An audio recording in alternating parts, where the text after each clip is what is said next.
Test cricket அப்படின்னு வரும்போது இந்தியாவின் தலை சிறந்த கேப்டன் யாரு அப்படின்னு கேட்டா எல்லாருமே கண்ணை மூடிட்டு சொல்லக்கூடிய பெயர் கண்டிப்பா விராட் கோலியா தான் இருக்கட்டும்.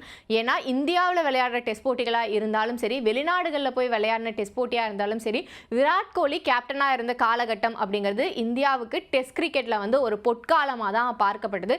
இப்போ இந்திய அணி டெஸ்ட்ல தொடர்ந்து தோல்விகளை தழுவிட்டு வரும்போதும் எல்லாருமே சொல்லக்கூடிய விஷயம் என்ன அப்படின்னா, விராட் கோலியை மறுபடியும் கேப்டன் ஆக்குங்க அப்படிங்கிறதான். அப்படிதான் இப்போ ரஞ்சி கோப்பையில் விளையாடக்கூடிய விராட் கோலி கிட்டையும் நீங்கள் வேணா இந்த மேட்சுக்கு கேப்டனாக இருங்களேன் அப்படின்னு டெல்லி கிரிக்கெட் சங்கம் கேட்டிருக்காங்க. ஆனால் அதுக்கு விராட் கோலி மறுப்பு தெரிவிச்சிருக்காரு. எல்லாருக்குமே ரொம்ப நல்லா தெரியும், 13 வருஷத்துக்கு அப்புறம், அதாவது 2012க்கு அப்புறமா இப்போ தான் ரஞ்சி கோப்பையில் விளையாடுறேன் அப்படிங்கிற அறிவிப்பை விராட் கோலி வெளியிட்டிருக்காரு. அதற்கான முழுநீள பயிற்சியிலையுமே அவர் ஈடுபட்டு இருக்காரு. இவர் விளையாடக்கூடிய போட்டி ரஞ்சி கோப்பையில் அப்படிங்கிறது டெல்லி அணிக்காக இவர் விளையாட போறாரு. இந்த போட்டி 30ஆம் தேதி நடக்க இருக்கு. எந்த அணிக்கு எதிராக இந்த போட்டி நடக்க போகுது அப்படின்னா, ரயில்வேஸ் அணிக்கு எதிரான போட்டியில தான் விராட் கோலி விளையாட இருக்காரு. இதற்காக பிரத்யேக பயிற்சிகளையுமே விராட் கோலி எடுத்துட்டு இருக்காரு. முதல் போட்டியிலேயே, அதாவது இந்த செகண்ட் லெக்கோட ஃபர்ஸ்ட் போட்டி இப்போ ரீசெண்டாக நடந்தது, 23ஆம் தேதி தொடங்கி இருந்தது. அந்த போட்டியிலேயே விராட் கோலி விளையாடுவார் அப்படின்னு எதிர்பார்க்கப்பட்டது. ஆனால் கழுத்து பகுதியில் ஏற்பட்ட ஒரு சின்ன காயம் காரணமாக விராட் கோலி அந்த போட்டியில் பங்கேற்கல.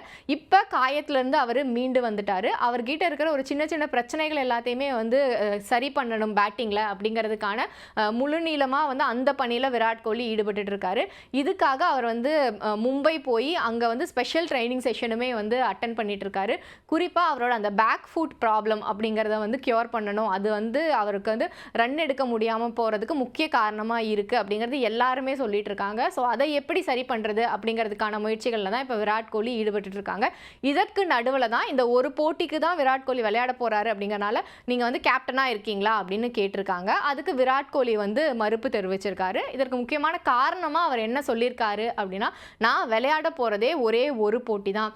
ஏற்கனவே டீம்ல ஏதாவது ஒரு வகையான ஃபார்மேட்டை ஃபாலோ பண்ணிட்டு இருப்பாங்க. இவங்க இந்த இடத்துல இறங்கணும், இந்த மாதிரி ஸ்ட்ராட்டஜி, இந்த மாதிரி ஏதாவது ஒரு விஷயங்கள் இருக்கும். நான் உள்ள பூந்து அதை கொலாப்ஸ் பண்ணி விட விரும்பல. அதனால நான் கேப்டனாலாம் இருக்கல, நான் ஒரு பிளேயராகவே விளையாடிட்டு போறேன் அப்படின்னு சொல்லியிருக்காரு. இதற்கு முன்னாடி ரிஷப் பண்ட் கூட இந்த ரஞ்சி டிராஃபியில் டெல்லி அணிக்காக விளையாடிட்டு இருக்காரு. ஒரு போட்டி அவர் விளையாடியே முடிச்சிட்டாரு.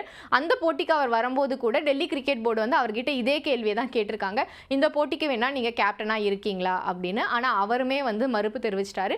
இப்போ வரைக்கும் ரஞ்சி கோப்பையில் டெல்லி அணியோட கேப்டனாக ஆயுஷ் பதோனி தான் செயல்பட்டு இருக்காரு. அவரே தான் கேப்டனாகவும் தொடர்வார் அப்படிங்கிற அறிவிப்பு வெளியாகி இருக்கு.